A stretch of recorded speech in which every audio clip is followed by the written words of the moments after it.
Մինչև 16 տարեկան երեխաների մուտքը սոցիալական ցանցեր կարող է արգելվել օրենքով։ Կրթության, գիտության, մշակույթի և սպորտի նախարարը տեղեկացրեց, հարցը քննարկվում է բարձր տեխնոլոգիական նախարարության հետ։ Որտեղ ինչքան կարևոր է տեխնոլոգիաների օգտագործում, այնքան էլ պետք է նրանց պաշտպանվածությունը ապահովենք եւ նրանց մեդիագրագիտություն սովորեցնելուն զուգահեռ պետք է նրանց նաեւ կիբեր տարածքում պահպանվածությունը եւ պաշտպանվածությունը բարձրացնենք։ Այսօր դա շատ լուրջ խնդիր է, որի շուրջ մենք միասին աշխատում ենք եւ առաջիկայում մեր գործընկերների աջակցությամբ նաեւ կարծում եմ համապատասխան օրենսդրական փաթեթը կլինի։ ԿԳՄՍ նախարարին կից հասարակական նոր խորհուրդն առաջին նիստն էր գումարել, որի ընթացքում Ժաննա Անդրեասյանը ներկայացրեց կառավարության գործունեության հնգամյա 21-26 թվականների միջոցառումների ծրագրով այս տարի նախարարության անելիքները։ Որոշվեց նաև ստեղծել աշխատանքային խմբեր ըստ բնագավառների։ Որովհետև շատ սխալ է, երբ որ սպորտի մարդիկ քննարկում են կրթության հարցեր, ինչքան էլ կրթության մարդին են։ Խորհրդի նիստում առաջ քաշված թեմաները բազմաթիվ ու բազմազան էին ընդհանուր ոլորտայինից մինչև մասնավոր։ Բարձրավանի միջնակարգ դպրոցի ուսուցչուհի Անի Հայրապետյանն անդրադարձավ այլ բնակավայրերում աշխատելու համար ուսուցիչների գործողման ծրագրին։ Ասաց, այդ ուսուցիչները տեղափոխման խնդիր են ունենում, քանի որ միջհամայնքային տրանսպորտ հաճախ չի գործում։ Ուսուցիչները հիմնականում տեղափոխվում են անհատ տաքսիներով, ինչը թե ֆինանսական բեռ է առաջացնում ու թե երաշխավորված չէ, որ անհրաժեշտության դեպքում կլինի։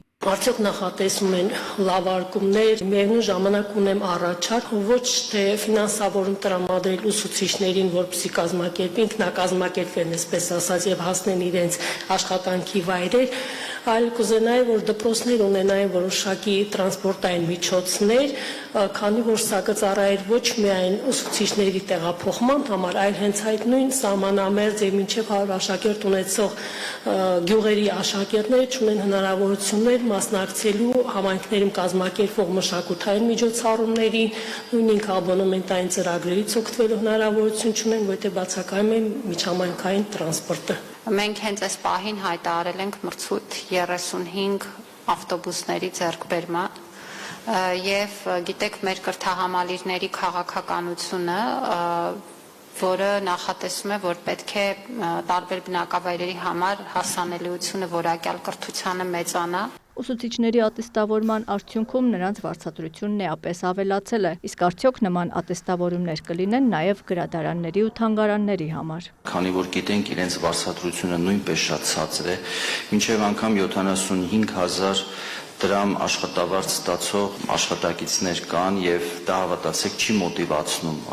աշխատանքի մեջ։ Ատեստավորման համակարգ նախատեսվում է թե գրադարանների, թե թանգարանների համար։ Մենք 24 թվականին ընդունեցինք թանգարանների մասին օրենքը, որը մեր առաջին օրենքն էր թանգարանային ոլորտում եւ նաեւ գրադարանների օրենքի փոփոխություն են արել, երկու տեղում էլ ատեստավորումը նախատեսված է եւ թանգարանների ատեստավորման կարգը նույնիսկ հաստատված է, առաջիկա պլանների մեջ է այո դրա գործարկումը։ Իդեպ թատերահամերգային այն կազմակերպություններում, որոնք անցել են ֆինանսավորման նոր մոդելի եւ աշխատել են սեփական եկամուտներն ավելացնելու ուղղությամբ, նախարարի խոսքով աշխատավարձերի էական աճ է գրանցվել դրույքաչափ գումարած ելույթավճար մոդելով։ Ժաննա Անդրեասյանը նշեց, արդյունքում դեկտեմբերին, որը միջոցառումներով հագեցած ամիս էր, կան աշխատակիցներ, որոնց վարձատրությունը կազմել է 1 միլիոն դրամից ավելի։ Աննա Զախարյան, լուրեր։